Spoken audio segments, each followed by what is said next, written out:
Hello दोस्तों, आपके अपने यूट्यूब चैनल यूपीएससी नेट में स्वागत है। आज है 11 अप्रैल। आज हम 11 अप्रैल 2024 की डेली करंट अफेयर्स की बात करने वाले हैं। और ये जो आज की हमारी करंट अफेयर्स होगी, यहाँ पर हम 15 क्वेश्चन की बात करेंगे जिसके सभी एग्जाम के लिए इंपोर्टेंट है। तो आज के जो हमारे इंपोर्टेंट क्वेश्चन की बात करेंगे, अगर आप इसको पीडीएफ डाउनलोड करना हो तो आप हमारे ऐप, जो एंड्रॉइड ऐप है जिसकी डिस्क्रिप्शन में लिंक है, नेट लर्निंग ऐप, इसको आप लोग डाउनलोड कर सकते हैं। चैनल पे आप हर बार की तरह नए हो तो सब्सक्राइब कर लीजिए, वीडियो पसंद आए लाइक कीजिए, सब्सक्राइब करने के बाद बेल आइकन में प्रेस कर लीजिए जिससे कि और भी वीडियो जो आए आपको मिल सके। साथ में सोशल साइट की डिस्क्रिप्शन में लिंक है, व्हाट्सअप, टेलीग्राम, इंस्टाग्राम इत्यादि आप ज्वाइन कर लीजिए। ज्वाइन करने से कोई भी एग्जाम का अगर नोटिस आता है तो आपको चैनल के माध्यम से सभी नोटिफिकेशंस का नोटिफिकेशन आपको मिल जाता है। तो आज जो हमारी 11 अप्रैल की करंट अफेयर्स होने वाली है, वेरी इंपोर्टेंट करंट अफेयर्स है, इसकी हम बात कर लेते हैं। तो आपको पता होगा कि विश्व होम्योपैथी दिवस प्रति साल कब मनाया जाता है? नहीं पता है तो आज आपको याद करा देते हैं।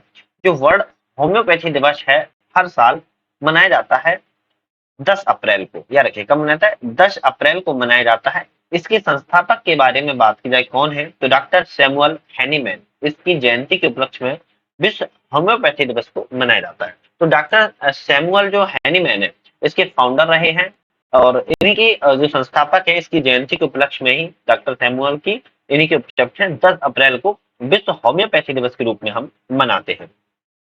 नेक्स्ट क्वेश्चन पे बढ़ते हैं और वेरी इंपॉर्टेंट क्वेश्चन है। इस क्वेश्चन का अंदाजा आप लोग लगाने के बाद पता लगेगा क्यों इंपॉर्टेंट है। अंतरिक्ष अन्वेषण के लिए 2024 जॉन एल जैक स्विगर्ट जूनियर पुरस्कार से किसे सम्मानित किया गया? तो अंतरिक्ष के क्षेत्र में जो कह सकते हैं नवाचार है, उस क्षेत्र में 2024 का जॉन एल जैक स्विगर्ट जूनियर पुरस्कार है, दिया गया है नासा, इसरो, एरिजोना या रूसी अंतरिक्ष एजेंसी। तो आपका इसमें सही आंसर हो जाएगा इसरो को दिया गया है दोस्तों। किसको? इसरो को दिया गया है। तो इसरो को दिया गया है, तभी तो क्वेश्चन ये इंपोर्टेंट है। अब इसरो को भी किस क्षेत्र के लिए दिया गया है, तो याद रखिएगा इसरो को चंद्रयान जो 3 मिशन था उस टीम को दिया गया है। तो चंद्रयान 3 मिशन के लिए इसरो को जॉन एल जैक स्विगर्ट पुरस्कार दिया गया है, जो कि अंतरिक्ष में नवाचार के लिए है। 2024 का ये पुरस्कार दिया गया।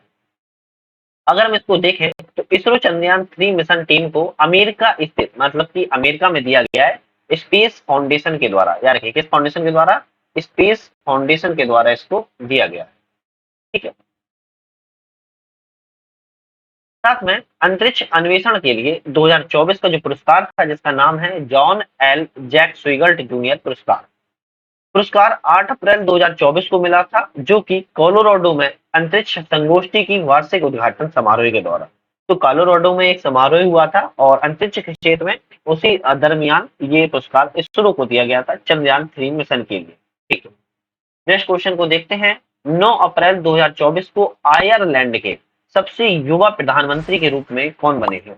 अब प्रधानमंत्री तो बने हैं, लेकिन सबसे युवा प्रधानमंत्री बने हैं आयरलैंड में है, और इनका नाम है साइमन हैरिस। क्या नाम है इनका? साइमन हैरिस इनका नाम है, याद रखिएगा। और ये सबसे युवा प्रधानमंत्री हैं आयरलैंड के, और ये बहुत चर्चित व्यक्ति रहे हैं इस साल। तो क्वेश्चन बनने की ज्यादा उम्मीद जताई जा सकती है। नेक्स्ट क्वेश्चन है और वेरी इंपोर्टेंट की श्रेणी में हम रखेंगे इसको, क्योंकि भारत ने किस देश में सितवे बंदरगाह, यार रखिएगा, सितवे या फिर सितवे भी कहते हैं, सितवे या फिर सितवे भी कहते हैं, सितवे बंदरगाह पर परिचालन नियंत्रण हासिल किया हुआ है? कनाडा, ऑस्ट्रेलिया, म्यांमार या इनमें से कोई नहीं। तो भारत के द्वारा किया गया है, और जो बंदरगाह है सितवे, वह किस देश में है? म्यांमार में है, और यह भारत ने परिचालन नियंत्रण के लिए हासिल कर लिया है। तो सितवे बंदरगाह बहुत इंपॉर्टेंट है, क्योंकि पता होगा अभी म्यांमार से हमारा थोड़ा सा तनाव बना हुआ था, कहीं ना कहीं चीन की तरफ म्यांमार का झुकाव था, उसके चलते अब ये खबर जो आई है इंपॉर्टेंट हो गई है, वेरी इंपॉर्टेंट हो गई है कि सितवे बंदरगाह का परिचालन नियंत्रण भारत को मिला है। किस देश से इसका संबंध है? म्यांमार देश से इसका संबंध है। ठीक है। हाल ही में ईसीआई ने, किसने? ECI, election commission of India ने कौन सा नया ऐप लॉन्च किया है? आपको पता होगा ईसीआई इस टाइम बहुत सारे ऐप को लॉन्च कर रहा है, बहुत सारी वेबसाइट को लॉन्च कर रहा है, और हमारी करंट अफेयर्स में डेली उसके एक वेबसाइट या फिर एक ऐप का जरूर नाम आ रहा है। इंपॉर्टेंट है, सारे ऐप पे मैं वीडियो बना दूंगा एग्जाम से पहले। ठीक है। तो ऐप होंगे, जो वेबसाइट होंगी ईसीआई ने लॉन्च की, कम से कम अभी तक 12 से 14 आसपास है कि इसने लॉन्च कर दिया है। तो ईसीआई ने जो नया ऐप लॉन्च किया है, नया न्याय पोर्टल, प्रगति पोर्टल, सुविधा पोर्टल, तो इनमें से आपका सही आंसर हो जाएगा सुविधा पोर्टल नाम से लॉन्च किया है। किस नाम से? सुविधा पोर्टल नाम से एक ऐप है, जिस ऐप को पोर्टल और ऐप लॉन्च किया हुआ है। ठीक है, नेक्स्ट क्वेश्चन बात करते हैं, किस देश की सेना माउंट एवरेस्ट से, यार किससे, माउंट एवरेस्ट से कचरा इकट्ठे करने के लिए अभियान चलाएगी। अब याद रखिएगा, कचरा जो हम आप इकट्ठा कर रहे हैं, उस कचरे को माउंट एवरेस्ट से, किससे, माउंट एवरेस्ट से यहाँ पे क्या कर रही है, इकट्ठा कर रही है कचरे को। आप देख सकते हो कचरे में जो टेंट लगे हैं, कचरा डला है ना, और ये सब लोग इकट्ठा कर रहे हैं। तो जो कचरे का अभियान चलाया जा रहा है, चीन, भारत, नेपाल या इनमें से कोई नहीं। आपके दिमाग में पहला क्वेश्चन ऑप्शन आ रहा होगा भारत, है ना, पक्की बात है भारत आ रहा होगा, लेकिन ऑप्शन बिल्कुल गलत है। आपका ऑप्शन है नेपाल। नेपाल के द्वारा ऐसी योजना अभियान चलाया जा रहा है कि माउंट एवरेस्ट से कचरे को इकट्ठा करेंगे। ठीक है, तो ये कचरे को इकट्ठा करने के बाद हिमालय साफ नजर आने वाला है। ठीक है, भारतीय सेना को किस देश से पोर्टेबल इग्ला एस वायु रक्षा प्रणाली मिली हुई है? याद रखिएगा, कैसी है, पोर्टेबल है, मतलब कि इसको ओपन किया जा सकता है पूरी तरीके से और फिर कहीं भी ले जाकर जोड़ा जा सकता है। आप देखिएगा, ये जो भाई साहब लिखे हुए हैं, ये वही है जो ये पूरा खुला हुआ है। तो खुली हुई पोर्टेबल इग्ला एस वायु प्रणाली कौन सी? इग्ला एस वायु रक्षा प्रणाली है। और यह किस देश को, भारतीय सेना को मिली हुई है? तो अगर ऑप्शन में देखो, जापान, रूस, अमेरिका, आपका सही आंसर हो जाएगा। और रूस के द्वारा इसको प्राप्त किया गया है। किसके द्वारा? रसिया के द्वारा इसको प्राप्त किया गया है। और इसका नाम है पोर्टेबल इग्ला एस वायु रक्षा प्रणाली। ठीक है, आप लोग अभी तक चैनल पे सब्सक्राइब नहीं किया, सब्सक्राइब कर लीजिए। नट लर्निंग है, डिस्क्रिप्शन में इसकी लिंक है, डाउनलोड कर सकते हैं। इस पर बहुत सारी चीजें आपको पढ़ने को मिलेंगी। UPSC course, state PCS, test series, state course, current affairs, study material, syllabus और एकेडमिक लेवल का भी यहाँ पर ऐप है। तो यहाँ पर टेस्ट सीरीज भी है, हिंदी और इंग्लिश दोनों माध्यमों में। जैसे मैंने यूपीएससी के लिए आप यहाँ पर डेमो लगाया हुआ है, 237 टेस्टों के साथ है, जिसमें GS, CSAT, previous year paper सभी है। तो अगर आप 237 टेस्ट देखोगे तो लगभग 23,000 क्वेश्चन हो चुके हैं। 23,000 क्वेश्चन अपने आप में कम नहीं होते हैं, बहुत बड़ा आंकड़ा होता है ना। तो इसी तरीके की एमपी पीसीएस की भी डली हुई है, याद रखिएगा, यूपी पीसीएस की भी डली हुई है, एसएससी वगैरह भी, और नर्सिंग वगैरह की भी यहाँ पर सारी डली। तो एक बार चेकआउट कर लीजिए, चेकआउट करने में पैसा नहीं लगता है दोस्तों, है ना। डाउनलोड करके देखोगे तभी पता चलेगा, फीडबैक दोगे मुझे, क्या उसमें कमी है, क्या उसमें अच्छी है, तो आप लोग मुझे बताइएगा अभी। क्वेश्चन की बात करते हैं, हाल ही में किस देश, किस भारतीय मूल के न्यूरोलॉजिस्ट, याद रखिएगा कौन है ये, न्यूरोलॉजिस्ट, यह एक व्यक्ति न्यूरोलॉजिस्ट है, ब्रिटेन के विश्व स्तरीय शोध दल में शामिल किए गए हैं।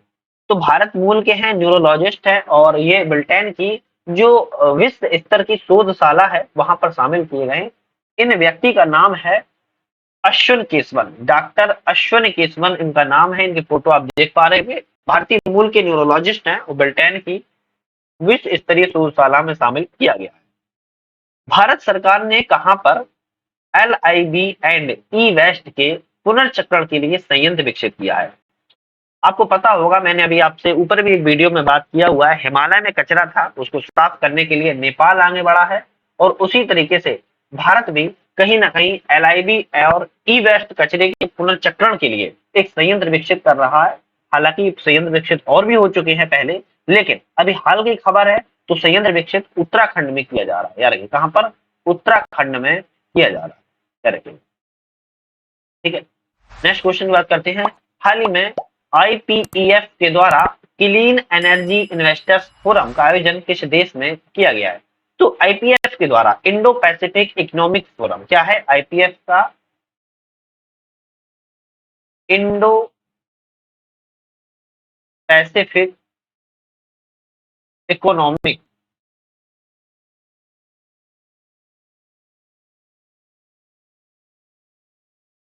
फ्रेमवर्क,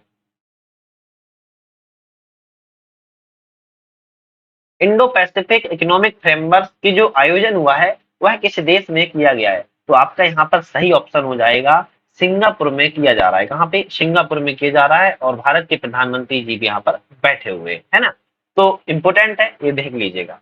वित्त आयोग के सदस्य के रूप में किसे नियुक्त किया गया है? वित्त आयोग, फाइनेंस मिनिस्टर बहुत इंपॉर्टेंट रहते हैं, और वित्त आयोग के रूप में सदस्य के रूप में जैसे नियुक्त किया गया है प्रमिति सिन्हा, मनोज पांडा, विद्या रानी देवी, या इनमें से कोई नहीं। आपका सही आंसर हो जाएगा मनोज पांडा को नियुक्त किया गया है वित्त आयोग के सदस्य के रूप में।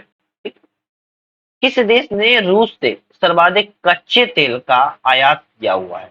बात कर रहा है कि रसिया के द्वारा कच्चा तेल दिया गया है, क्रूड ऑयल दिया, कैसा क्रूड ऑयल दिया गया है, और सबसे अधिक किस देश ने आयात किया है? ऑप्शन ए चीन, भारत, पाकिस्तान। तो आपका हो जाएगा चीन ने। किसने? चाइना के द्वारा सबसे अधिक कच्चे तेल का आयात है किया गया है रसिया से। ठीक है, तो इंपॉर्टेंट है क्योंकि ऑप्शन में भारत जरूर आएगा, इस पे आप लोगों को नजर बना के रखनी है। किस देश ने एक नई स्वर्ण समर्थित मुद्रा पेश की है? याद रखिएगा, इन्होंने एक गोल्ड जो मुद्रा है, गोल्ड मनी है, उसको लॉन्च किया हुआ है। वह देश का नाम बेलारूस, जिम्बाब्वे, इथोपिया, इनमें से कोई नहीं। तो आपका यहाँ पे सही ऑप्शन हो जाएगा जिम्बाब्वे। अब जिम्बाब्वे की बात करें किस महाद्वीप में, किस कॉन्टिनेंट में है, तो यह अफ्रीका महाद्वीप में स्थित है। किसमें? अफ्रीका महाद्वीप में स्थित है, और इन्होंने एक नई स्वर्ण मुद्रा को पेश किया हुआ है जिम्बाब्वे ने। क्या रखिएगा, किसमें? जिम्बाब्वे। भारत के पहले private sub meter resolution surveillance satellite को किसने लॉन्च किया है?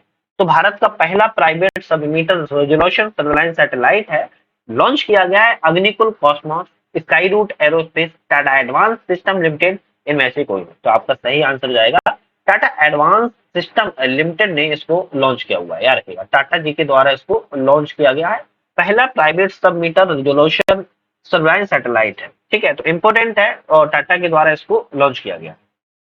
हाल ही में सीआरपीएफ सौर्य दिवस कब मनाया गया? तो सीआरपीएफ का सौर्य दिवस था, इसका सीआरपीएफ का सौर्य दिवस का 7 अप्रैल, 9 अप्रैल, 8 अप्रैल। तो आपका सही आंसर हो जाएगा 9 अप्रैल को मनाया गया। कब मनाया गया? 9 अप्रैल को सीआरपीएफ का शौर्य दिवस के रूप में मनाया गया है। वेरी इंपॉर्टेंट है, याद रखिएगा। तो आज के लिए हम समाप्त करते हैं, नेक्स्ट वीडियो पुनः मुलाकात करेंगे। वीडियो पे बने रहने का बहुत बहुत धन्यवाद।